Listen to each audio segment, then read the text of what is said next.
My name's Harry Dozier. I'm originally from the US, but I moved to Scotland 9 years ago. I think growing up black in a mostly white community had a lot of influence on me later in life because I got used to prejudice very early on. So we grew up with an understanding of what it was to be different in a community. So when it came out as gay, it just was another kind of notch in my minority belt. One of the reasons I moved to Scotland was it was made very clear to me when I came out to my family that it wasn't okay. My mother made it very clear that, she was okay with me being gay as long as I just wasn't welcome to do so or be so at home. So I finished my undergraduate degree and moved here and got my first job, had my first boyfriend, made friends and have a life here. So when I moved here, it was a fresh start. It was a chance for me to just be Harry, who is a gay man, who works, who writes, who draws, who does all of these things. It was just part of my character. So it was nice to have that fresh start.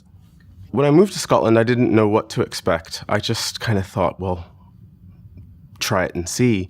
And what I found was far beyond anything I would have even hoped for because, I moved here, joined a gay rugby team, joined a choir, and suddenly had a family and a community here that are gay, that are straight. And it's been a chance for me to be the person that I've always wanted to be. I had an expectation of my life growing up, and what I have is something so much better and exciting. The people I've met in Scotland have changed my life, and I see how it's changing other people's attitudes.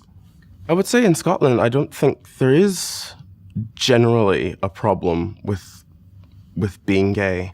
I would say that the experience I've had overall has been overwhelmingly positive. I've felt more love and affection and openness from people than I have in the States. Scotland has been my home for the last 9 years, and I'd be incredibly happy for it to continue to be my home for the rest of my life, and that's the plan.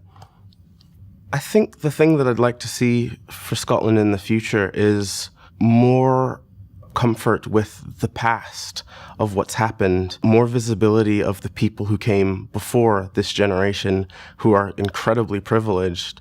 But I think there's a lot missing from the generations that came from when it was illegal to even be gay. But their stories are the ones that allowed us to make the stories that we're making now. And to be able to bring those two, the past and that present together, I think was what's going to make the future in Scotland as a gay person even better. The changes that I've seen in legislation have been outstanding. I'm going to my first official gay wedding. It's friends who were civil partnered, and now they're just going to get the marriage certificate. And it's I like to say, I don't even know how to, actually I'm getting quite excited because that's something that I always dreamed of. And yeah.